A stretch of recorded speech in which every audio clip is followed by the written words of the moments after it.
আইসে ডক্টর ইউনূস আইসে পরিদর্শনে পর্যন্ত আইসে বঙ্গবন্ধুর বাড়ি ঘুরে সাইকেলে যে ওনার পরিদর্শন করার উচিত ছিল। শেখ হাসিনা বিচার করলে শেখ হাসিনা দোষ করলে তার বিচার হইব। এই জন্য জাতির একটা ইতিহাস মুচ্ছা দেওয়ার, প্রত্যেকটা জাতির একটা নিজস্ব ইতিহাস আছে। বাঙালি জাতির ইতিহাস ধানমন্ডি 32 বঙ্গবন্ধুর এই বাসভবন, এটারে একবারে পুরা ছাই কইরা দেওয়া, এটা একটা অমানবিক কাজ। বিশ্বের কোথাও এরকম, এটা কোন বিবেকবান মানুষ এই কাজটা মাইনা নেওয়ার মতো না। এটা একবারে এটা পূর্বের থেকে পরিকল্পিত ছিল যে এটা একবারে পুরা ছাই কইরা দেওয়া। এটা যা এক শ্রেণীর লোকেরা করছে, যারা স্বাধীনতা বিরোধী, যারা মুক্তিযুদ্ধ বিরোধী, তারাই এই কাজ করছে। এটা আমার ক্ষুদ্র জ্ঞানে ধারণা আর কি। নাইলে এইভাবে এরকম একটা জাতির ইতিহাস একবারে চিরতরে মুচ্ছা লাওয়ার। হ্যাঁ, পার্টি অফিস যা কিছু আছে, হ্যাঁ, বঙ্গবন্ধু যা কিছু আছে একবার ঘুরা ছাই কইরা দিছে এই দেশে। এটা কি কোনো মানুষের কাজ? এই যে তারা নতুন সরকার গঠন করছে, আইসে ডক্টর ইউনূস আইসে পরিদর্শনে এই পর্যন্ত আইসে, ওনার আসার উচিত ছিল। বঙ্গবন্ধুর বাড়ি ঘুরে সাইকেলে যে ওনার পরিদর্শন করার উচিত ছিল। উনি একজন দেশের বিবেকবান ব্যক্তি হিসাবে, একজন সচেতন ব্যক্তি হিসাবে, এবং তিনি তত্ত্বাবধায়কের প্রধান হয়েছে, তিনি আইসে এখানে পরিদর্শন করার দরকার ছিল।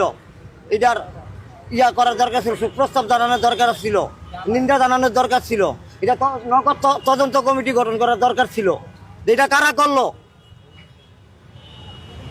শেখ হাসিনা বিচার করলে শেখ হাসিনা দোষ করলে তার বিচার হইব। এই জন্য জাতির একটা ইতিহাস মুচ্ছা দেওয়ার, স্বাধীনতার মহানায়ক। পৃথিবীর কোনো মানুষ এটা বলতে পারবে না যে বঙ্গবন্ধু স্বাধীনতার মহানায়ক। এটা কি কেউ ভুলবার মতো নেই? দেশ চিরদিন এই মাটি আকাশ বাতাস যতদিন থাকবে ততদিন বঙ্গবন্ধুর নাম থাকবে। দুষ্কৃতির মুখে না থাকতে পারে, প্রতিটা মানুষের হৃদয়ের মধ্যে থাকবে বঙ্গবন্ধুর নাম।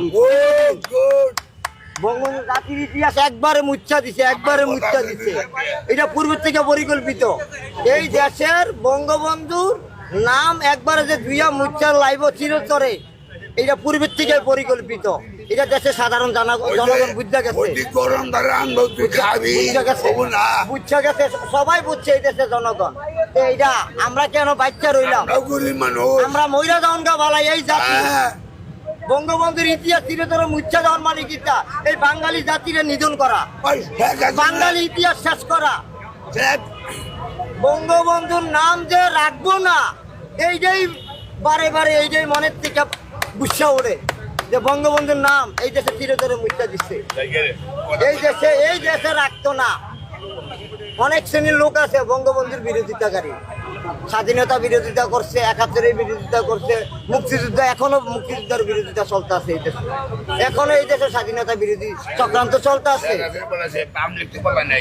হ্যাঁ, এইটা একটা লজ্জার বিষয়, এটা একটা ঘৃণার বিষয়। আপনার নাম কি? মোহাম্মদ হোসেন। বাড়ি কোথায়? কুমিল্লা। পেশায় কি করেন? আমি একজন রিক্সা চালক। বঙ্গবন্ধুকে এত ভালোবাসার পেছনে কারণ? সে স্বাধীনতার মহানায়ক, তার নেতৃত্বে আমরা স্বাধীনতা পাইছি, মানচিত্র পাইছি, পতাকা পাইছি, দেশ পাইছি। আমরা পরাধীন ছিলাম। এই দেশে পূর্বের ইতিহাস গাইটা দেখেন, আমাদের দেশের নাম কইতাম পারছি না। আমরা ব্রিটিশের অধীন ছিলাম, ভারতের অধীন ছিলাম, পাকিস্তানের গোলাম ছিলাম।